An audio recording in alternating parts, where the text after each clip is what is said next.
Seigneur, nous te bénissons, nous te rendons grâce parce que tu es bon. Tu es digne d'être loué, adoré. C'est pour cela ce matin, Père, nous venons encore te dire merci. Merci parce que tu nous as protégés toute la nuit. Merci parce que tu nous as gardés. Merci pour le souffle de vie renouvelé. Ce matin, nous voulons encore étendre nos mains vers toi. Nous ne cesserons jamais de te remercier pour tout ce que tu fais pour nous, pour toutes les merveilles accomplies dans nos vies, Seigneur, pour toutes les situations décantées dans nos vies, pour tout ce que tu fais pour nous, pour tous les dangers dont tu nous évites, Seigneur.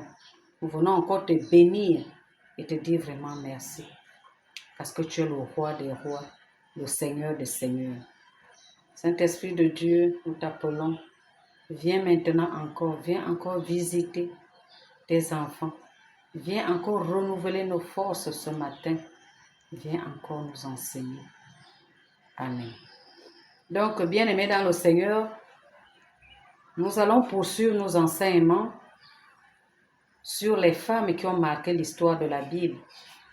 Aujourd'hui, nous allons parler d'Esther. Qui est Esther? Qu'est-ce qu'on peut retenir d'elle? Nous savons que Esther est orpheline de père et de mère et elle fut adoptée par son oncle Mardochée. Étant très belle, elle fut donnée en mariage au roi Assuérus. Donc elle vivait au palais et son peuple y était également dans la même ville.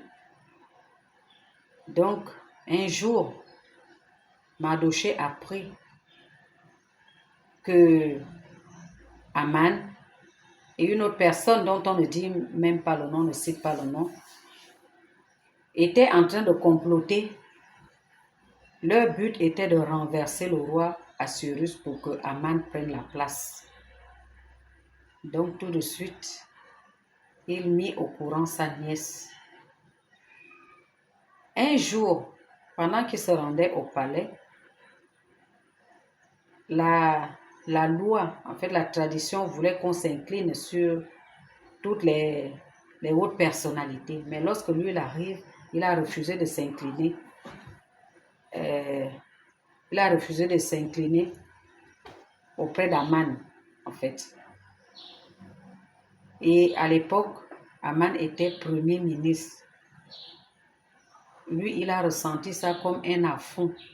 Il s'est vraiment mis dans une violente colère. Et la décision qu'il avait prise, c'était d'exterminer tous les Juifs sans exception.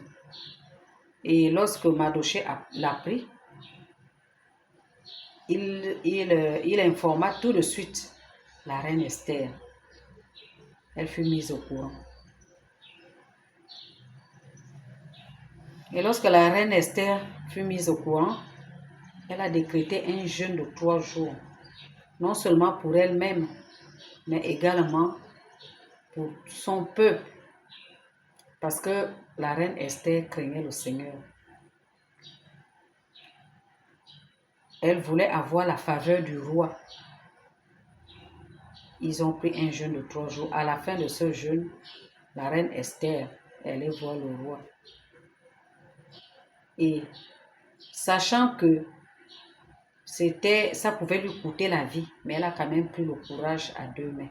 Parce qu'à cette époque, parmi les décrets qui étaient, on n'allait pas voir le roi, même si vous êtes son épouse. On ne pouvait pas se rendre chez le roi sans qu'il ne vous ait appelé. Elle n'était pas appelée, mais elle a pris son courage à 2 mains au péril de sa vie. Et elle allait voir le roi pour lui raconter tout ce que Aman mijotait contre elle et son peuple, puisqu'elle était juive. Donc, le roi, après avoir écouté Aman et également pris des renseignements, a demandé, parce que Aman, lui, s'était déjà même préparé. Il avait surtout la première personne qui devait d'abord tuer, c'était Mardochée. Et le reste allait suivre. Mais lui-même, tout ce qu'il avait fait pour pendre Mardochée, lui-même, il a été pendu avec. Et c'est comme ça que le peuple juif s'est retrouvé en liberté parce que leur liberté était vraiment menacée. Leur liberté était menacée. Donc si Esther n'avait pas eu ce courage, il faut le reconnaître, qu'elle était non seulement une femme de foi, très courageuse, mais loyale. Parce qu'une autre personne aurait laissé tomber et se dire que je suis devenue aujourd'hui l'épouse du roi et le roi peut me protéger. En tout cas, personne ne peut m'atteindre tant que mon mari est vivant. Mais elle était loyale parce que elle partageait tout avec son peuple. Elle savait d'où elle venait. Et c'était ces moments de joie qu'elle passait avec son peuple. Et ces moments de joie, ces moments, elle devait également passer des moments de tristesse. Il faut reconnaître que le peuple juif ou hébreu était vraiment un peuple qui a connu la haute persécution. Et c'est à la suite de la mort d'Aman qu'ils ont, comme je le disais tantôt, ils se sentaient maintenant en sécurité. Donc, l'enseignement qu'on peut tirer vraiment de la vie d'Esther, c'est de prendre des engagements et d'aller jusqu'au bout. Parce qu'elle a montré son courage et sa détermination vis-à-vis de son peuple. Et sa foi, parce qu'elle a commencé par le jeûne. C'est pour montrer à Dieu, pour que Dieu soit avec eux, que la situation était grave, qu'elle savait que de ses propres forces, elle ne pouvait rien faire. Elle a sollicité l'aide de Dieu en décrétant un jeûne qu'ils ont respecté.